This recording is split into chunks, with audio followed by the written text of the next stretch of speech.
Le livre du ciel. Tome 16.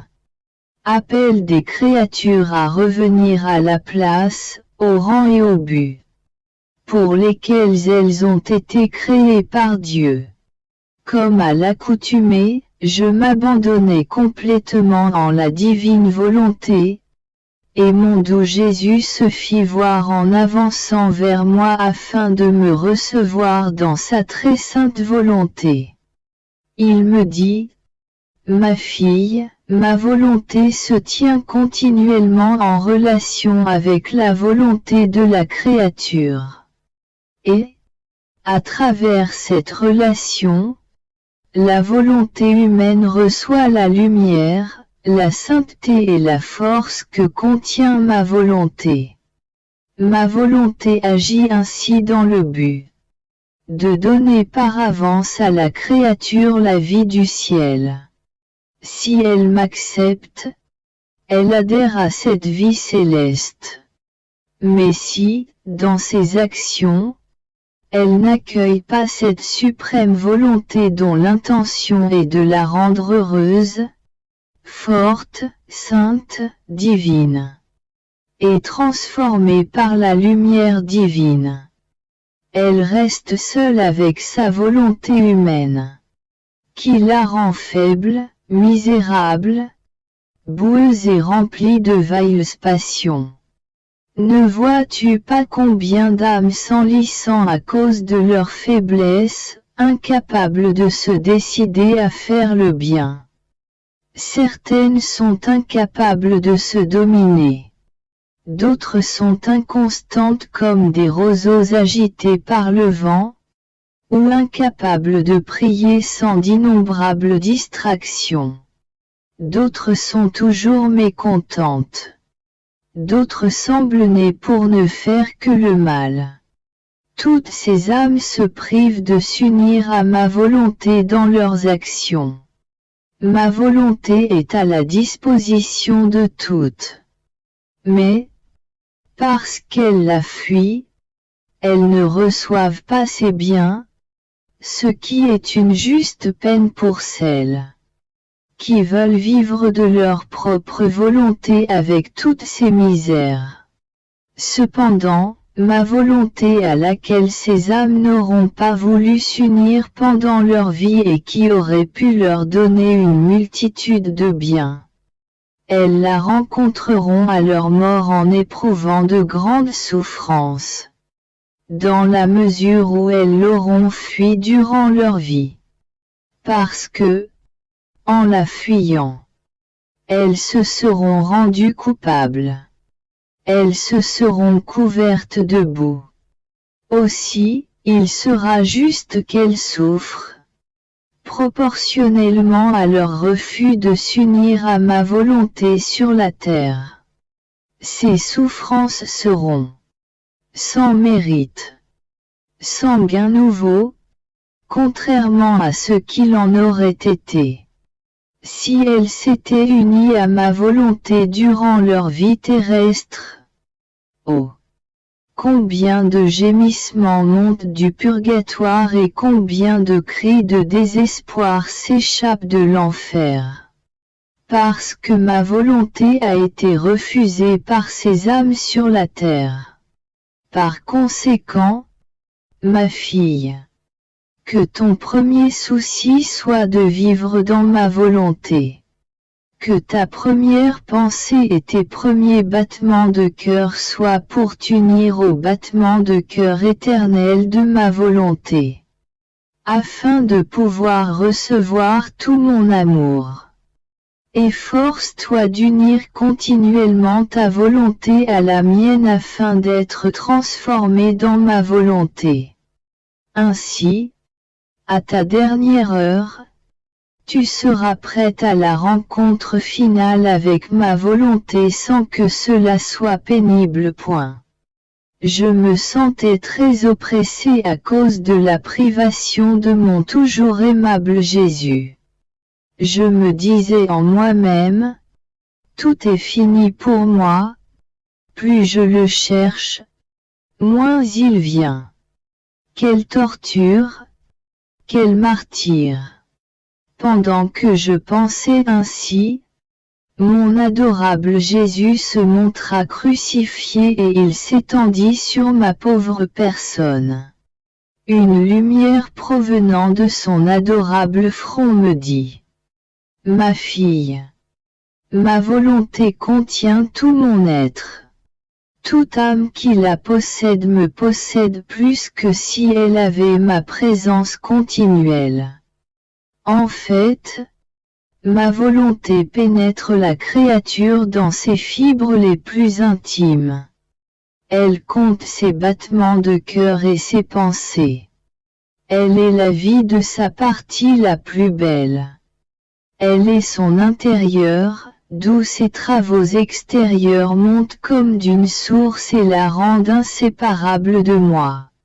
Par contre, si je ne trouve pas ma volonté dans l'âme, je ne puis être la vie de son intérieur et elle demeure comme séparée de moi.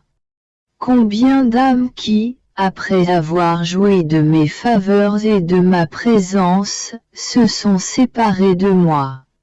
Parce que la plénitude de ma volonté, sa lumière, sa sainteté, n'était plus en elles. Elles se sont englouties dans le péché et le plaisir. Elles se sont séparées de moi.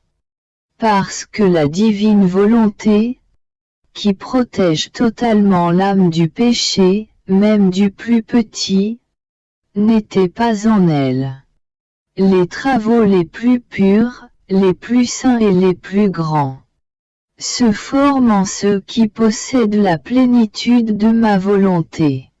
Comme pour Dieu, la volonté a la suprématie chez la créature. Si elle applique sa volonté au bien, il y a vie. Mais, dans le cas contraire, elle est comme un arbre qui, tout en ayant un tronc, des branches et des feuilles, ne porte pas de fruits. Chez la créature, la volonté n'est pas la pensée, mais elle donne vie à l'esprit. Elle n'est pas l'œil, mais elle donne vie à la vue. S'il y a volonté, l'œil veut voir. Autrement, c'est comme si l'œil n'avait pas de vie. La volonté n'est pas la parole, mais donne vie à chaque mot. Elle n'est pas les mains, mais elle donne vie à l'action. Elle n'est pas les jambes, mais elle donne vie au pas. Elle n'est pas l'amour, les désirs, l'affection, mais elle donne vie à l'amour, au désir, à l'affection. Bien que la volonté soit la vie de toutes les actions humaines, la créature est dépouillée de celles-ci après les avoir faites. Tout comme un arbre chargé de fruits est dépouillé par les mains de celui qui vient les cueillir. Cependant, les regards que la créature a posés, les pensées qu'elle a formées, les mots qu'elle a dits, les actions qu'elle a faites, sont comme scellés dans sa volonté. Les mains de la créature agissent. Mais ces actions ne restent pas dans ses mains. Elles vont au-delà, et qui peut dire où? Cependant, les choses de la volonté demeurent sur place. Par conséquent, tout est formé, scellé dans la volonté.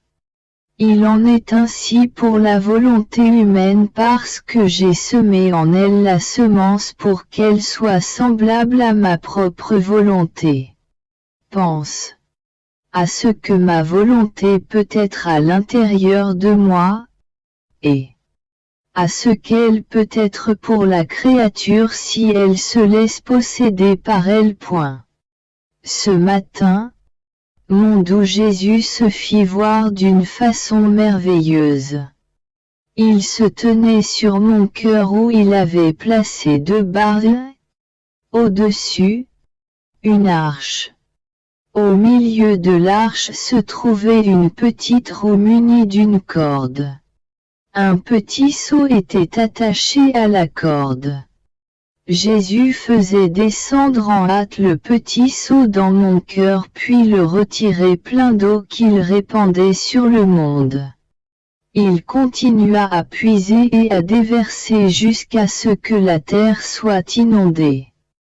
C'était ravissant de voir Jésus tout affairé et dégoûtant de sueur à cause de l'effort nécessaire pour tirer autant d'eau. Je me suis dit, comment est-il possible que tant d'eau puisse être retirée de mon cœur qui est si petit? Et quand y a-t-il placé cette eau?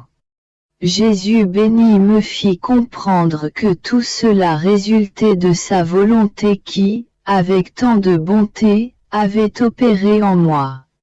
L'eau qu'il puisait correspondait aux paroles et aux enseignements sur son adorable volonté qu'il avait placée dans mon cœur comme en dépôt.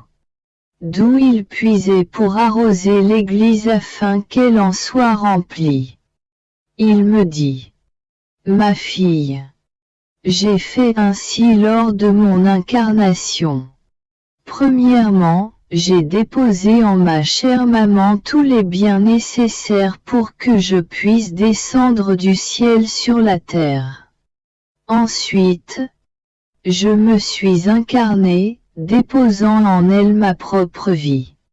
De ma maman, ce dépôt se répandit comme la vie de tous. La même chose se passera concernant ma volonté. Je dois commencer par déposer les biens, les effets, les prodiges et les connaissances contenues à ma volonté. Après avoir déposé ces choses en toi, elles feront leur chemin et se donneront elles-mêmes aux autres créatures. Tout est prêt, le dépôt est presque complet. Il ne reste plus qu'à faire circuler ces choses afin qu'elles ne soient pas sans fruit. Je m'immergeai dans la sainte divine volonté. Monde où Jésus vint et il me dit, ma fille, chaque fois que l'âme entre dans ma volonté pour prier, agir ou autre, elle reçoit en abondance ces divines couleurs, les unes plus belles que les autres. Ne vois-tu pas toutes les couleurs et les beautés qui se trouvent dans la nature? Ce sont des ombres de celles qui se trouvent dans ma divinité. Mais, d'où les plantes et les fleurs tirent-elles une telle variété de couleurs? À qui ai-je donné le mandat de les peindre? Au soleil. Sa lumière et sa chaleur contiennent la fécondité et la variété de couleurs aptes à embellir la terre tout entière. Il suffit simplement que les plantes s'exposent au baiser de sa lumière, aux étreintes de sa chaleur pour que leurs fleurs s'ouvrent. Et, comme si elle lui retournait ses baisers et ses étreintes, il reçoit d'elle toutes les couleurs formant sa belle complexion.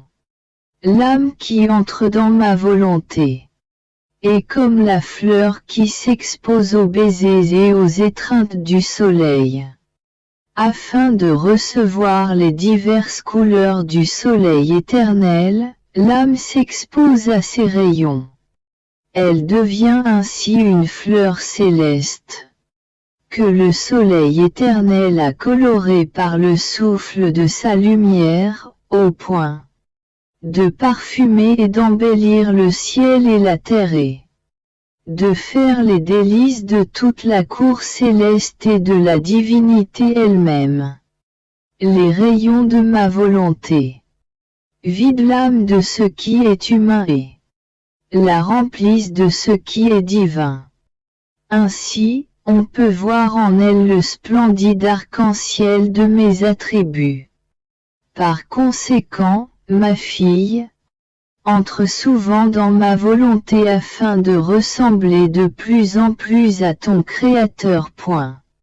je me sentais très affligé parce que, aujourd'hui, mon soleil Jésus ne s'était pas levé sur ma pauvre âme. Ô Dieu! Quelle souffrance c'est de passer une journée sans mon soleil, continuellement dans la nuit. Pendant que j'étais ainsi transpercé dans mon âme, je me suis consolé en regardant le ciel étoilé et je me disais: comment se fait-il que mon doux Jésus ne se rappelle plus de rien? Je ne sais pas comment la bonté de son cœur peut supporter de ne pas laisser le soleil de son aimable présence se lever en moi, après m'avoir dit qu'il serait incapable de ne pas venir vers sa petite fille. Puisque les petites ne peuvent pas être très longtemps sans leur père. Leurs besoins sont si nombreux que le père est forcé d'être avec elles, de les garder et de les nourrir. Ah!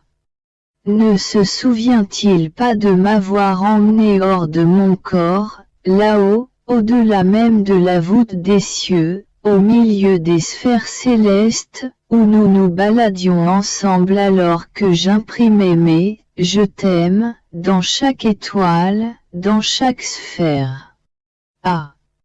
Il me semble voir dans chaque étoile mes « je t'aime » et entendre leurs auréoles scintillantes résonner de mes « Jésus, je t'aime ». Mais il ne les écoute pas, il ne vient pas. Il ne laisse pas son soleil se lever qui, éclipsant toutes les étoiles munies de mes « je t'aime », les absorberait pour qu'elles ne fassent qu'un avec lui. Ainsi, me levant de nouveau au milieu des sphères célestes, je pourrais y imprimer de nouveau « Jésus, je t'aime ».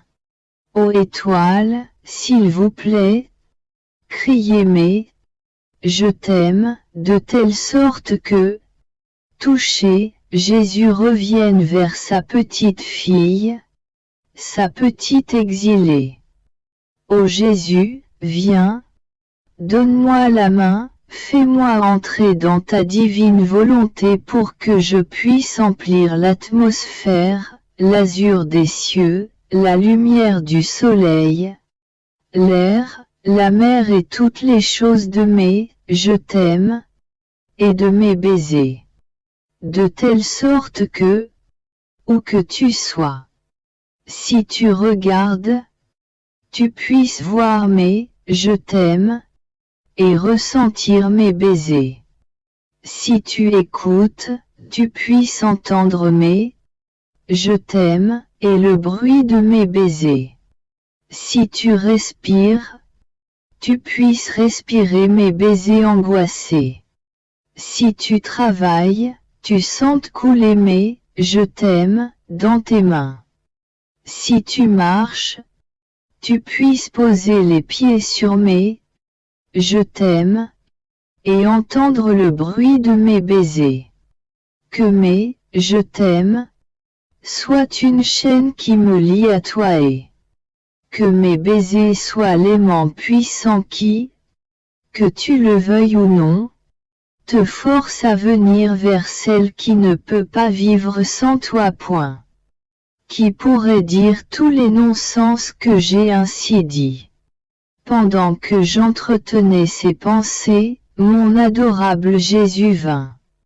Il me montra son cœur ouvert et, plein de bonté, il me dit: ma fille, place ta tête sur mon cœur et repose-toi, car tu es très fatiguée. Après, nous ferons une promenade afin que je te montre mes « je t'aime » inscrits pour toi dans toute la création. Point. J'ai donc embrassé Jésus et, ensuite, j'ai placé ma tête sur son cœur pour me reposer comme j'en sentais l'extrême besoin. Après, pendant que je continuais à être hors de mon corps et rivé à son cœur, il ajouta: ma fille, Toi qui es la fille première-née de ma suprême volonté, je veux te faire connaître. Comment, sur ses ailes, toute la création apporte mes « je t'aime » aux créatures. Comment, sur ces mêmes ailes, les créatures devraient me donner la réplique par leur propre « je t'aime ». Vois le ciel azuré. Il n'y a pas un seul point de ce ciel où mes « je t'aime » pour les créatures ne sont pas imprimés. Chaque étoile avec sa couronne scintillante arbore un « je t'aime ». Chaque rayon de soleil apportant la lumière sur la terre. Chaque parcelle de cette lumière porte un « je t'aime ». Pendant que la lumière du soleil couvre la terre. Et que l'homme regarde cette terre et marche dessus. Mais, je t'aime, atteigne ses yeux, sa bouche, ses mains et s'étendent sous ses pieds. Les vagues de l'océan murmurent à l'homme, je t'aime, je t'aime. Je t'aime. Toutes les gouttes d'eau sont autant de notes qui, murmurant de concert, forment les plus belles harmonies de mon « je t'aime » infini. Les plantes, les feuilles, les fleurs, les fruits, ont mes « je t'aime » imprimés en eux.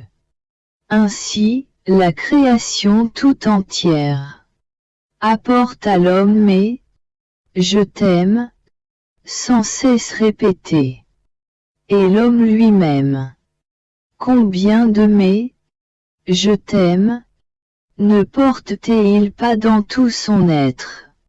Ses pensées sont scellées par mes « je t'aime ».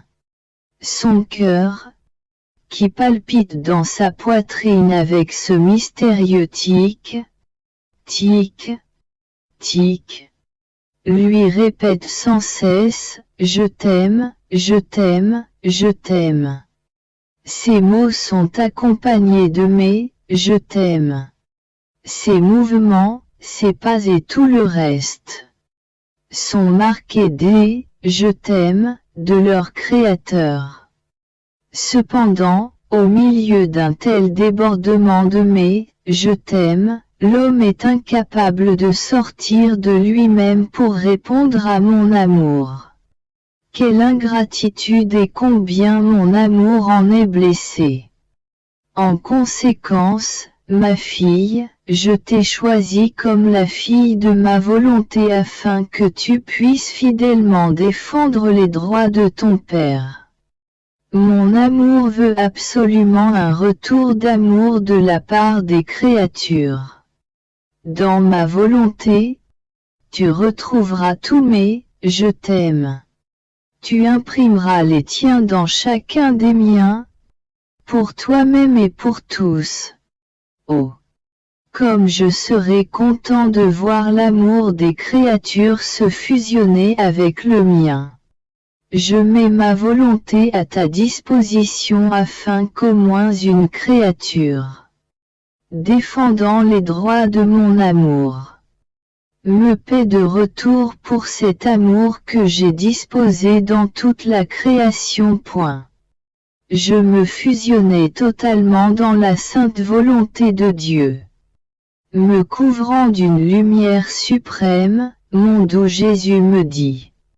Ma fille, si ma divine volonté n'avait pas laissé ma volonté humaine entrer en elle, mon humanité, si sainte et pure qu'elle fût, n'aurait pas pu effectuer la rédemption complètement. Ma volonté humaine n'aurait pas eu la vision universelle de Dieu. Par conséquent, elle aurait été incapable de voir tous les êtres. Elle n'aurait pas eu l'immensité de Dieu et aurait été incapable de tout embrasser. Elle n'aurait pas eu l'omnipotence de Dieu et aurait été incapable de sauver toutes les créatures. elle aurait été privée de l'éternité divine et aurait été incapable de tout réunir en un seul point et de remédier à tout. Ainsi, le premier rôle dans la rédemption revint à ma divine volonté et le second à mon humanité. Pour réaliser la rédemption, j'ai dû ouvrir les portes de ma divine volonté à mon humanité, portes que le premier homme avait fermées. Et laissant le champ libre à mon humanité, je l'ai laissé effectuer la rédemption.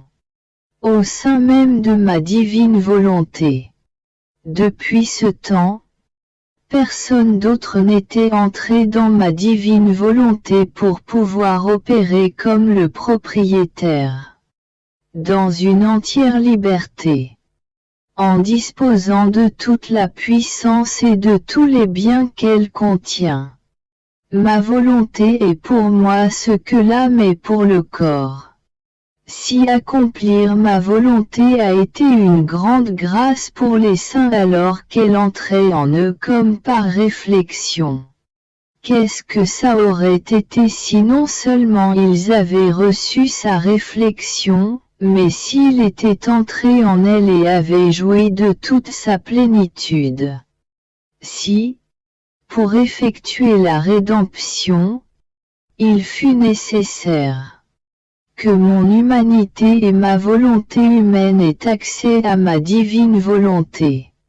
Il en va de même présentement pour la réalisation du « que ta volonté soit faite sur la terre comme au ciel ». Il faut que j'ouvre à nouveau les portes de ma divine volonté, que je laisse une autre créature y entrer et que, en lui laissant le champ libre, je lui permette, dans toutes ses actions, de la plus grande à la plus petite, d'agir dans la vision universelle, l'immensité et la puissance de ma volonté. Si tu entres en elle et y places tes pensées, tes mots, tes travaux, tes pas, tes réparations, tes peines, ton amour et tes actions de grâce, la volonté suprême va monnayer tous ces actes et les marquer de l'image divine. Elle va leur conférer la valeur des actes divins qui, étant infinis, peuvent agir pour tous, atteindre tout, et avoir une telle incidence sur la divinité, pour que la divine volonté descende sur la terre avec tous ses biens. Cela va se passer comme pour les pièces de métal, or, argent ou autre. Tant que l'image du roi n'est pas estampillée dessus, elles n'ont pas de valeur monétaire. Mais, dès qu'elles sont marquées à l'effigie du roi, elles acquièrent une valeur monétaire et peuvent circuler dans tout le royaume. Il n'y a aucune ville, aucun village ni aucune place importante qui ne jouisse de leur prestige de monnaie. Aucune créature ne peut vivre sans elle. Que leur métal soit précieux ou vil, cela n'a pas d'importance, pourvu que l'image du roi soit imprimée dessus. Elle circule dans tout le royaume. Ont suprématie sur tout et sont aimés et respectés partout. De la même façon, tous les actes que fait l'âme dans ma volonté, puisqu'ils sont marqués de l'image divine, circulent dans le ciel et sur la terre, ont la suprématie sur tout, se donnent à toute personne qui les veut, et il n'est aucun endroit qui ne jouisse de leurs effets bénéfiques. Pendant que Jésus disait cela, nous avons prié ensemble et il fit entrer mon intelligence dans sa divine volonté. Ensemble, nous avons offert à la suprême majesté les hommages, la gloire, la soumission et l'adoration de toutes les intelligences créées. Au contact de la divine volonté, une divine image fut imprimée sur ces hommages et ces actes d'adoration qui se diffusèrent sur toutes les intelligences créées, comme autant de messagères de la divine volonté dans la création. Monde où Jésus ajouta: Ma fille, as-tu vu? C'est seulement dans ma volonté que tout cela a pu se produire. Par conséquent, continue de faire entrer en elle tous tes regards, tes travaux, ton cœur et tout le reste, et tu verras des choses surprenantes. Après avoir passé ainsi plus de 3 heures dans la divine volonté en faisant ce que Jésus me demandait, je suis revenu dans mon corps. Mais qui pourrait tout dire? Ma pauvre intelligence en est incapable. Si Jésus le veut, je continuerai plus tard à parler de ces choses. Pour l'instant, je m'arrête. Je m'immergeais dans la sainte divine volonté. M'étreignant, mon doux Jésus pria avec moi. Ensuite, il me dit: La volonté humaine a couvert l'atmosphère de nuages, de telle sorte qu'une épaisse noirceur sévit sur toutes les créatures. Ainsi, presque toute marche à tâtons.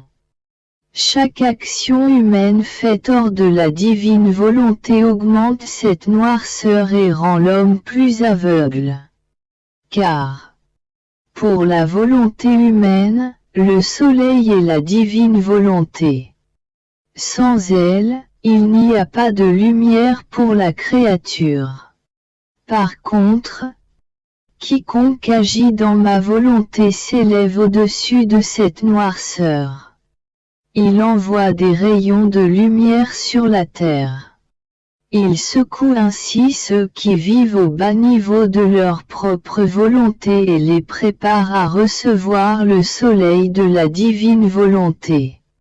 C'est pourquoi je désire tant que tu vives dans ma volonté, que tu prépares un ciel de lumière, qui enverra continuellement des rayons de lumière sur la terre, arrivera à disperser ce ciel de noirceur formé par la volonté humaine. Alors, en possédant la lumière de ma volonté, les hommes l'aimeront. Et la volonté divine pourra régner sur la terre.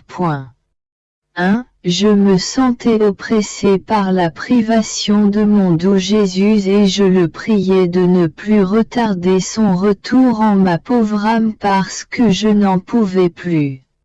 À ma grande surprise, je le vis à mon cou, m'entourant de ses bras, sa face touchant la mienne, avec une lumière qu'il voulait infuser dans mon esprit. J'étais attiré vers lui et le baisais, mais je repoussais cette lumière en me disant: Je me fous d'apprendre des choses. Tout ce que je veux, c'est de sauver mon âme et Jésus seul peut me sauver, tout le reste n'est rien.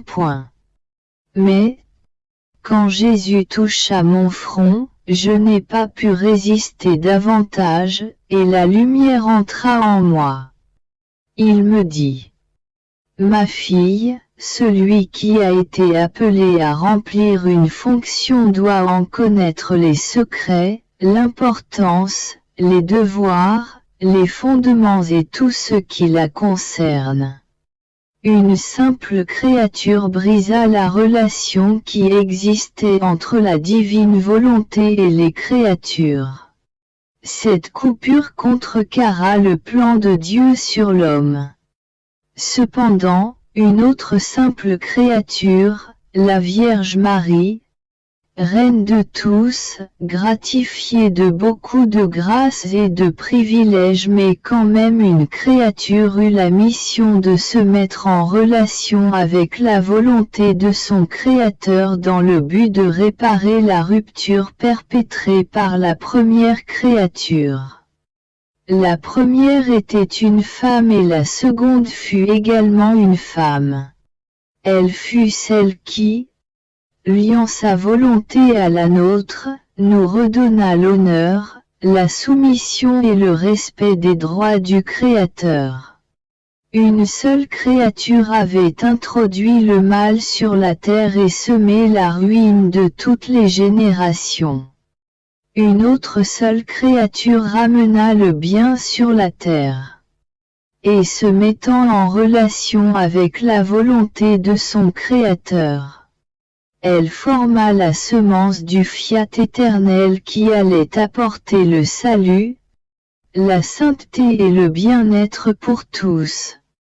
Pendant que cette céleste créature grandissait, il en allait ainsi de la semence du fiat en elle.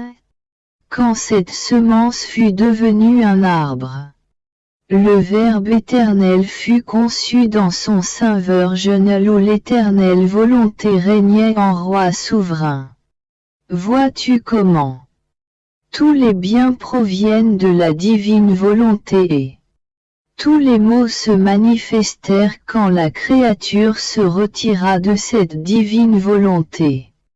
Si je n'avais pas trouvé une créature dont la vie fut ma volonté et qui se soit unie à moi, je n'aurais ni voulu ni pu descendre du ciel pour revêtir la chair humaine dans le but de sauver l'homme. Ainsi, ma maman fut la semence du « que ta volonté soit faite sur la terre comme au ciel ». Comme une créature avait détruit le règne de la volonté de Dieu sur la terre, il était juste qu'une autre créature le rétablisse. À partir de la semence de ma volonté qui se trouvait dans ma divine mère, mon humanité, qui ne s'est jamais séparée de ma divinité, forma le grand projet de la volonté humaine dans la divine volonté. Par ma volonté humaine unie à ma divine volonté, tous mes actes humains furent mis en relation avec la divine volonté. Par la divine volonté, j'étais au fait de tous les actes de toutes les générations. Avec ma volonté humaine, je les réparais et les rattachais à l'éternelle volonté. Aucun acte ne pouvait m'échapper. Tous furent mis en ordre par moi dans la très pure lumière de la volonté suprême. Je peux dire que la rédemption me coûta relativement peu.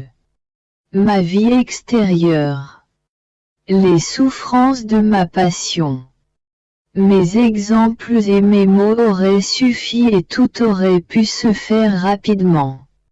Mais, pour réaliser le grand projet de la volonté humaine fondue dans la volonté divine, pour réparer toutes les mailles brisées par la volonté humaine, je devais faire intervenir tout mon intérieur, toute ma vie cachée, toutes mes souffrances intimes, lesquelles furent de loin plus nombreuses et intenses que mes souffrances extérieures et ne sont pas encore connues. Je n'ai pas fait qu'implorer pour la rémission des péchés, le salut et la protection de la vie humaine, comme je l'ai fait par ma passion. Mais il s'agissait du renouvellement de tout l'intérieur de l'homme. Je devais faire se lever le soleil de l'éternelle volonté qui, rejoignant avec puissance tout l'intérieur de l'homme, même ses fibres les plus intimes, allait le conduire dans le sein de mon Père céleste. Allait le faire renaître dans son éternelle volonté. Oh! Combien il fut plus facile pour moi d'implorer pour le salut de l'homme que de refaire son intérieur dans ma divine volonté. Et si je n'avais pas fait cela, la rédemption n'aurait pas été complète, n'aurait pas été un travail digne d'un Dieu. Je n'aurais ni renouvelé toutes les parties de l'homme, ni restaurer en lui la sainteté qu'il avait perdue en brisant ses relations avec la divine volonté. Le projet est déjà réalisé. Mais avant de le faire connaître, il est d'abord nécessaire que l'homme sache que, par ma vie et ma passion, il peut obtenir le pardon et le salut. Cela le dispose à apprendre par la suite comment j'ai imploré pour lui la chose la plus grande et la plus importante, le retour de sa volonté dans la mienne, afin que sa noblesse soit retrouvée, que les ponts entre sa volonté et la mienne soient refaits, qu'il retrouve ainsi son état original. Ma fille, ma sagesse éternelle avait décrété qu'une céleste créature, la plus sainte de toutes, allait être à l'origine de la nouvelle élévation de l'homme dans ma divine volonté. Maintenant, par le moyen d'une autre créature, laquelle je veux faire entrer dans les éternelles demeures de ma volonté, en liant sa volonté à la mienne, en l'unissant à tous mes actes, en ramenant son intérieur dans le soleil de mon éternelle volonté, je veux ouvrir le champ de ce projet aux générations, de telle sorte que quiconque le voudra puisse y accéder. Et si, jusqu'à présent, les créatures ont pu profiter des biens de la rédemption, elles pourront dorénavant aller plus loin et profiter des fruits du que ta volonté soit faite sur la terre comme au ciel, retrouver ce bonheur perdu, cette noblesse et cette paix toute céleste que, en faisant sa volonté, l'homme a fait disparaître de la surface de la terre. C'est la plus grande grâce que je puisse donner à l'homme. Car, en le ramenant dans ma volonté, je lui redonne tous les biens dont je l'avais fourni en le créant. Sois donc attentive, car il s'agit d'ouvrir un grand domaine de biens pour tous tes frères.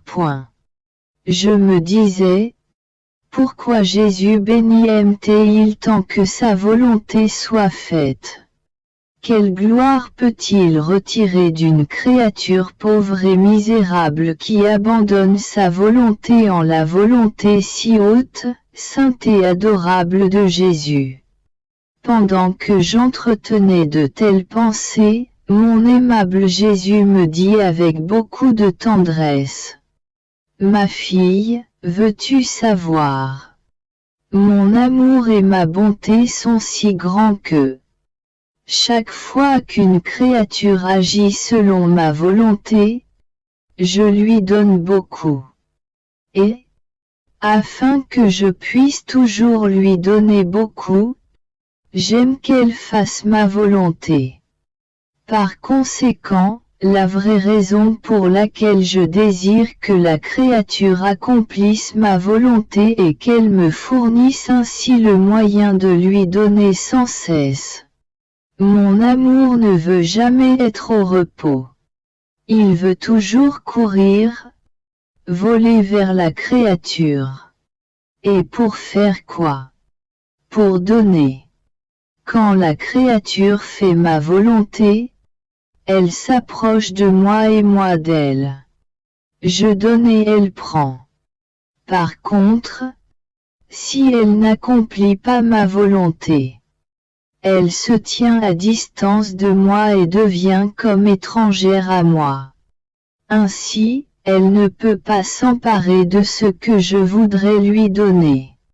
Si je lui donnais quand même, cela serait nocif et indigeste pour elle, parce que son palais non raffiné et contaminé par sa volonté humaine ne lui permettrait pas de profiter et d'apprécier les cadeaux divins. Mon désir est de lui donner sans cesse. Les créatures qui accomplissent ma volonté augmentent ma gloire.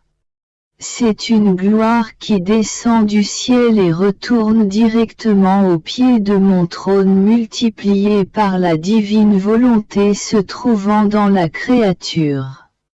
D'autre part, la gloire s'il en est que ceux qui n'accomplissent pas ma volonté pourraient me donner serait une gloire étrangère à moi, une gloire pouvant atteindre le point de me dégoûter.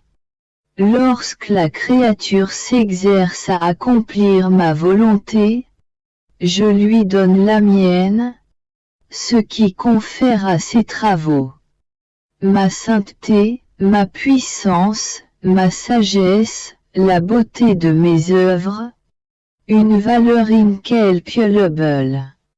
Je peux dire que ce sont là des fruits de mon domaine, des œuvres de mon céleste royaume, la gloire de mes enfants légitimes. Comment la créature qui met toute son énergie à accomplir ma volonté ne me plairait-elle pas? Comment ne ressentirais-je pas le pouvoir ravissant de ma suprême volonté dans ses travaux? Oh! Si les créatures connaissaient le bien de tout cela, elles ne se laisseraient plus décevoir par leur propre volonté. Je me disais. Mon bon Jésus dit des choses admirables concernant sa volonté, par exemple qu'il n'y a rien de plus grand, de plus haut, de plus saint que de vivre dans sa volonté. S'il en est ainsi, combien de choses admirables et sensationnelles je devrais accomplir, même extérieurement. Cependant, je ne vois en moi rien de gracieux ou de frappant. Au contraire, je me sens la personne la plus abjecte, qui ne sait rien faire de bon comparativement aux saints qui firent tant de bien, de choses sensationnelles, de miracles. Et il dit que la vie dans sa volonté laisse tous les saints derrière. Pendant que ces pensées traversaient mon esprit, mon Jésus bougea en moi, dans sa lumière habituelle, il me dit : « Ma fille, quand une sainteté est individuelle, pour une époque et un endroit déterminés, elle manifeste extérieurement plus de prodiges, de manière à amener les gens de l'époque et de l'endroit à mieux profiter des grâces et des biens émanant de cette sainteté. Par contre, la sainteté de la vie dans ma volonté n'est pas une sainteté individuelle, dédiée à faire le bien, à un certain endroit, à un certain peuplé, à une certaine époque. Elle est plutôt une sainteté devant faire du bien à tous les gens de tous les endroits et de toutes les époques. Elle est une sainteté plongée dans l'éternel soleil de ma volonté qui, englobant tout, est lumière sans parole, feu sans bois, une sainteté sans clameur, sans fumée. En dépit de cela, cette sainteté continue d'être la plus majestueuse, la plus belle et la plus féconde. Sa lumière est plus pure, sa chaleur plus intense. La meilleure image de cette sainteté est le soleil qui éclaire notre horizon, il illumine tout, mais sans clameur. Il est lumière, mais ne parle pas. Il ne dit rien à personne du bien qu'il accomplit. de la semence qu'il féconde, de la vie qu'il donne à toutes les plantes, ainsi que de sa manière de purifier l'air pollué en détruisant tout ce qui peut être dangereux pour l'homme. Il est si silencieux que même si les gens l'ont avec eux, ils ne lui accordent aucune attention. Cependant, il ne cesse d'être beau et majestueux et de continuer à faire du bien à tous. De plus, s'il n'était pas là, tous en seraient consternés parce que le grand miracle de la fécondité et de la préservation de la nature ferait défaut. La sainteté de la vie dans ma volonté est plus que le soleil. L'âme juste et totalement ordonnée dans ma volonté est plus qu'une armée en rang de bataille. Son intelligence est ordonnée et rattachée à l'intelligence éternelle. Ses battements de cœur, ses affections, ses désirs sont marqués par des liens éternels. Ses pensées, sa volonté et tout son intérieur forment une armée de messagers remplissant le ciel et la terre et sont des voix éloquentes et des armes prenant la défense de toutes les créatures, en tout premier, de leur Dieu.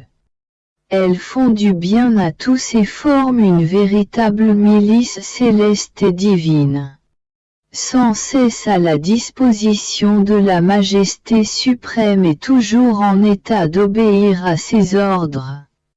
Considère ma maman, elle est le parfait exemple de la vie dans ma volonté. Son intérieur était totalement plongé dans le soleil éternel de la suprême volonté. Devant être la reine de la sainteté des saints et la mère de toutes les créatures, en faveur de qui elle devait porter ma vie, par conséquent, tous les biens. Elle était comme dissimulée à l'intérieur de tous, leur apportant mes biens sans se faire reconnaître. Plus que le silencieux soleil. Elle apportait la lumière sans parole, le feu sans clameur, le bien sans s'afficher. Aucun bien n'est venu sans elle. Aucun miracle ne s'est accompli sans passer par elle. En vivant dans ma volonté, elle y demeurait cachée. Elle était et toujours à l'origine des biens de tous. Elle était si ravie en Dieu, si fixée en la divine volonté que tout son intérieur nageait dans la mer de cette éternelle volonté. Elle connaissait l'intérieur de toutes les créatures et y plaçait son propre intérieur dans le but de tout y réordonner en Dieu. C'était précisément l'intérieur de l'homme, plus que son extérieur, qui avait besoin d'être refait et réordonné.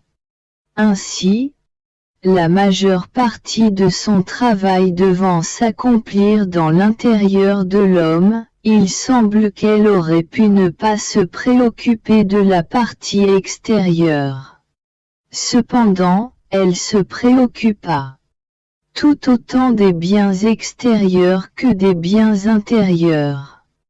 De semblait extérieurement qu'elle n'accomplissait rien de grand et de sensationnel. Plus que le soleil, elle passait inaperçue et cachée dans les nuages de la lumière de la divine volonté. Ainsi, les saints firent apparemment des choses plus sensationnelles que ma propre maman. Cependant, que sont les plus grands saints comparativement à elle? Ils ne sont que des petites étoiles comparées au grand soleil. S'ils sont lumineux, c'est à cause du soleil. Même si elle ne faisait pas des choses sensationnelles à première vue, elle ne cessait d'être belle et majestueuse. Elle planait au-dessus de la terre, toute tendue vers l'éternelle volonté que, avec amour et intensité. Elle ravissait, de manière à la faire descendre du ciel vers la terre. Cette volonté que la famille humaine avait si brutalement exilée hors de la terre. Son intérieur était totalement ordonné dans la divine volonté. Tout ce qu'elle faisait, ses pensées, ses battements de cœur, ses respirations, étaient des liens charmants attirant le Verbe éternel sur la terre. Et elle gagna son pari en faisant le plus grand des miracles que personne d'autre ne pouvait accomplir. C'est ce que tu dois faire, ma fille. Me charmer pour en arriver à m'attacher si fermement à ton intérieur tout réordonné dans la divine volonté. Que cette volonté descende du ciel vers la terre, afin d'y être connue et d'y régner comme elle règne au ciel. Ne te préoccupe de rien d'autre. Celui qui doit faire la part majeure n'a pas besoin de faire la mineure. La porte est ouverte aux autres pour qu'ils accomplissent la part mineure, de manière à ce que tout soit accompli. Je sais ce qui est nécessaire, quels sont le temps et l'endroit pour faire connaître mes grandes œuvres, parfois avec des prodiges extérieurs. Quant à toi, poursuis toujours ton vol dans ma volonté, emplissant le ciel et la terre, me charmant tellement que je ne puisse pas résister à accomplir le plus grand des miracles, celui du règne de ma volonté chez les créatures. J'étais très affligée à cause de la privation de mon doux Jésus. Même si je l'appelais de toutes mes forces, il ne daignait pas venir vers sa pauvre petite exilée. Oh! Comme est lourd mon exil! Mon pauvre cœur se mourait de peine parce que celui qui est sa vie ne venait pas. Pendant que je languissais ainsi, mon confesseur vint. À ce moment même, Jésus remua dans mon intérieur. Pressant fortement mon cœur, il se fit voir. Je lui dis, mon Jésus, n'aurais-tu pas pu venir plus tôt? Maintenant, je suis obligé d'obéir. S'il te plaît, reviens quand je te recevrai dans la Sainte Communion. Alors nous serons seuls et libres d'être ensemble. En prenant une attitude digne et dégagée, il me dit: Ma fille, veux-tu que je rompe l'ordre de ma sagesse et que j'enlève à mon Église l'autorité que je lui ai conférée? En disant cela, il me fit partager ses souffrances. Un peu plus tard, je lui dis: Dis-moi, mon amour, pourquoi ne viens-tu pas et me fais-tu attendre au point que je perde espoir que tu reviennes et que mon âme se débatte entre la vie et la mort? Plein de bonté, Jésus me répondit: Ma fille, t'ayant fait la propriétaire de ma volonté, je veux que non seulement tu la possèdes, mais que tu saches la cultiver et la multiplier. Ainsi, tes souffrances, ta vigilance, ta patience, et même ta privation de moi, serviront à protéger et à élargir ces frontières dans ton âme. Il ne suffit pas de posséder, il faut aussi savoir comment le faire. À quoi servirait à un homme de posséder un champ, s'il ne se donnait pas la peine de l'ensemencer et de le cultiver, pour ensuite cueillir les fruits de son travail? Même s'il est le possesseur de son champ, s'il ne le travaille pas, il n'aura rien pour se nourrir. Ainsi, Ce n'est pas posséder qui rend l'homme riche et heureux, mais savoir bien cultiver ce qu'il possède.